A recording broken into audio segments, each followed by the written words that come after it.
The divine retribution of Ababil. In the turbulent era of early Islam, Abu Lahab, a relentless adversary of the Prophet Muhammad, peace be upon him, unleashed relentless persecution upon the Muslim community in Mecca. His vehement opposition fueled an atmosphere of fear and hostility. In the midst of this upheaval, a celestial plan unfolded. Allah chose a small bird named Ababil to serve as his instrument of retribution against Abu Lahab. Under the cover of night, Ababil descended upon Mecca, alighting near Abu Lahab's residence. As dawn broke, Abu Lahab, in his arrogance, persisted in his tirades against Islam. Unbeknownst to him, Ababil began to rain pebbles upon him with divine precision.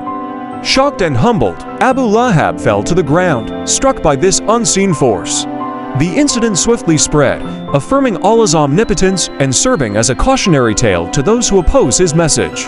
Ababil's role as a celestial warrior stands as a testament to the unyielding justice of the Almighty, forever engraved in the annals of Islamic history. Encourage engagement on social media platforms like YouTube, Facebook, or Instagram. Content creators often use phrases like subscribe, like, comment, and share to prompt viewers to interact with their content. These actions play a crucial role in building a supportive community and increasing the